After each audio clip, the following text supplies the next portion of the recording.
नमस्कार दोस्तों, जय हिंद जय भारत। मैं हूं CL Saini, CDRK Saini B Ed classes में आप सभी का हार्दिक स्वागत है, अभिनंदन है। दोस्तों, आपकी फरमाइश के आधार पर हमारे इस चैनल पर इकाई योजना का निर्माण कार्यक्रम चलाया जा रहा है, जिसके अंतर्गत हम आपको आपके सभी शिक्षण विषयों पर इकाई योजना यानी यूनिट प्लान का निर्माण आप कैसे कर सकते हैं।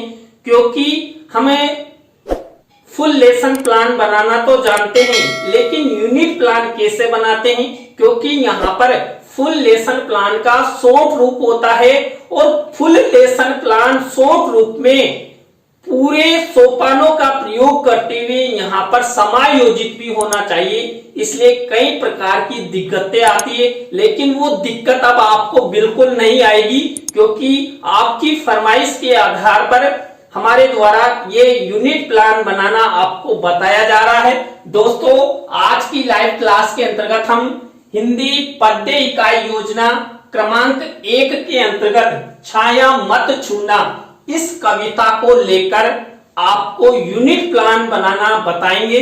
तो आप सब बने रहें हमारे साथ, हमारे इस चैनल के साथ। और दोस्तों, यदि आप हमारे इस चैनल पर पहली बार आए हैं तो हमारे इस चैनल को सब्सक्राइब करें। दोस्तों, यूनिट प्लान बनाना बहुत समस्यात्मक कार्य है, लेकिन इस समस्यात्मक कार्य को भी हमारे द्वारा आपको इजी वे में यूनिट प्लान कैसे आपको बनाना है, कौन कौन सी प्रक्रिया, कौन कौन से सोपान, किस तरह आपको कार्य करना है। और दोस्तों, यहाँ पर हम फुल लेसन प्लान में तो ऊपर से नीचे की ओर चलते हैं, इसलिए किसी प्रकार की दिक्कत नहीं होती।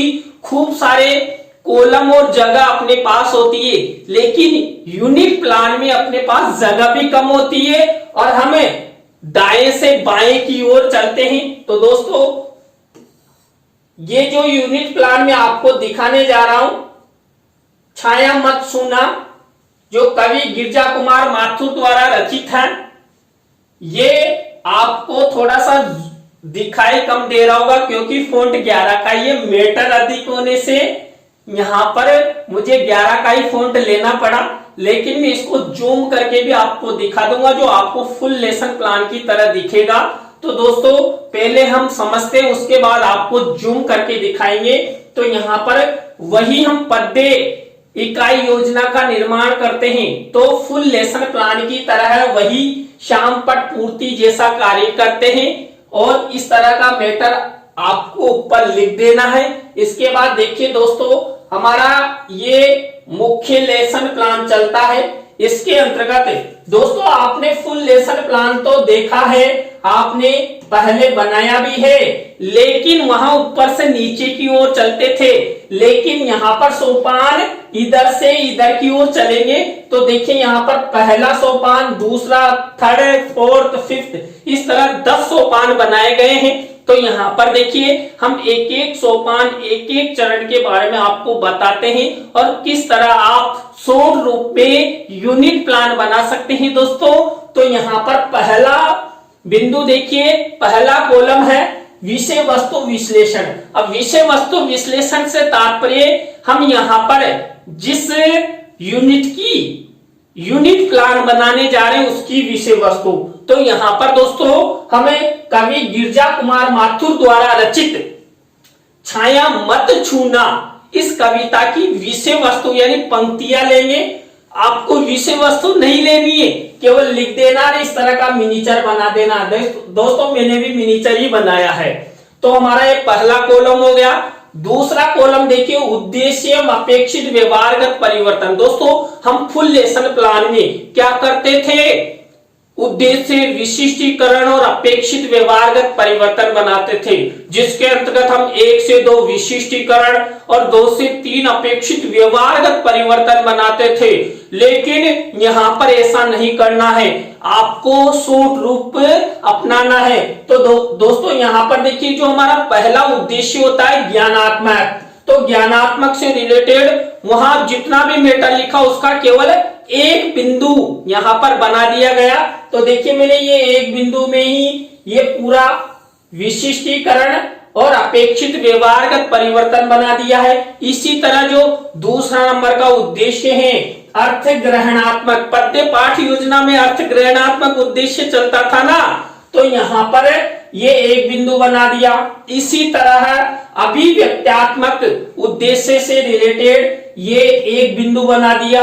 इस तरह देखिए दोस्तों, हम 6 उद्देश्य बनाते थे, तो 6 उद्देश्य से रिलेटेड हमें इस तरह ये कॉलम बनाते थे। और अभी 4th, 5th, 6th नंबर का कॉलम अभी नीचे सेकंड पेज पे आपको दिखाई देगा। तो दोस्तों आपको इस तरह ये उद्देश्य एवं अपेक्षित व्यवहारगत परिवर्तन बनाना है, किसके अंतर्गत, यूनिट प्लान के अंतर्गत। इसके बाद 3rd नंबर का बिंदु देखिए यहाँ पर उप इकाई व शिक्षण बिंदु। तो यूनिट प्लान में हम मुख्य इकाई लेते हैं, उससे रिलेटेड उप इकाई लेते हैं। तो यहाँ पर हम एक इकाई पर आधारित लेसन प्लान बनाने जा रहे हैं। तो हमारा उसी तरह यहाँ पर शिक्षण बिंदु चलेंगे। तो दोस्तों हम फुल लेसन प्लान में भी जो स्टेप्स अपनाते थे, जैसे प्रस्तावना, उद्देश्य कथन, पाठ प्रस्तुतिकरण, उसी तरह है। इसके बाद देखिए नेक्स्ट कॉलम छात्र अध्यापक छात्र अध्यापिका क्रिया। तो दोस्तों यहाँ पर देखिए इसी तरह है क्या किया गया है, वही पहला जो हमारा शिक्षण बिंदु है प्रस्तावना, अब वहां पर 3 से 5 प्रस्तावना के प्रश्न बनाते थे।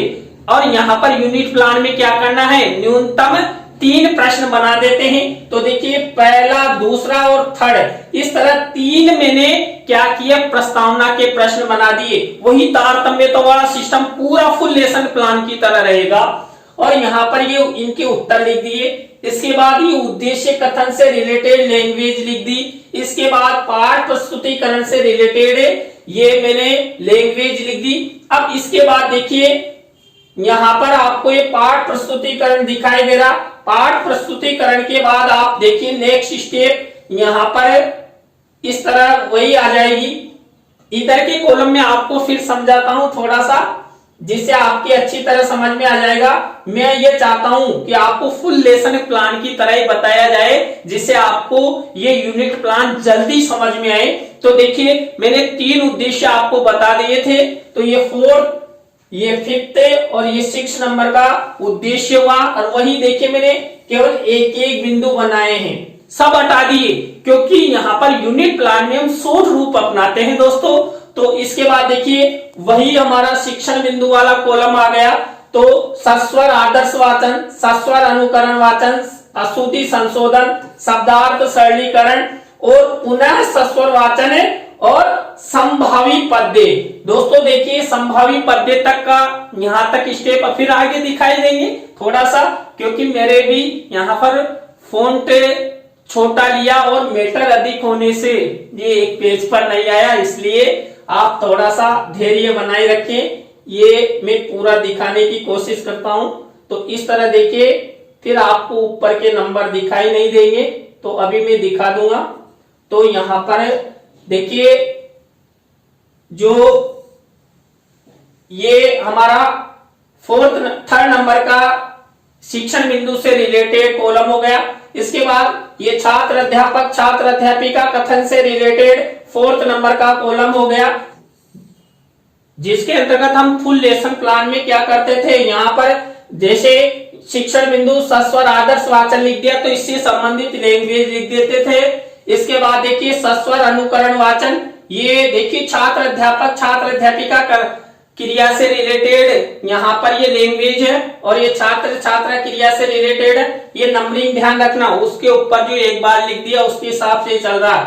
अशुद्धि संशोधन, दोस्तों यहाँ पर देखिए अशुद्धि संशोधन की ये लैंग्वेज हो गई। और वहां पर फुल लेसन प्लान में हम क्या करते थे, हम वहां पर अशुद्धि संशोधन का मिनिएचर बनाते थे। तो यहाँ पर देखिए ये अशुद्धि संशोधन का मिनिएचर मैंने बना दिया है। तो आपको इस तरह ये वहां पर 5-7 शब्द लेते थे नहीं, यहाँ पर इतने नहीं है, 3 या 4 शब्द लेकर आपको अशुद्धि संशोधन का मिनिएचर बनाना है दोस्तों। इसके बाद देखिए शब्दार्थ सरलीकरण, देखिए पद्य पाठ योजना में शब्दार्थ सरलीकरण की स्टेप चलती है ना, तो ये इससे संबंधित लैंग्वेज और ये शब्दार्थ सरलीकरण का क्या है, ये मिनिएचर है। इसके बाद देखिए पुनः सस्वर वाचन की स्टेप आती थी। तो पुनः सस्वर वाचन से रिलेटेड ये लैंग्वेज हो गई।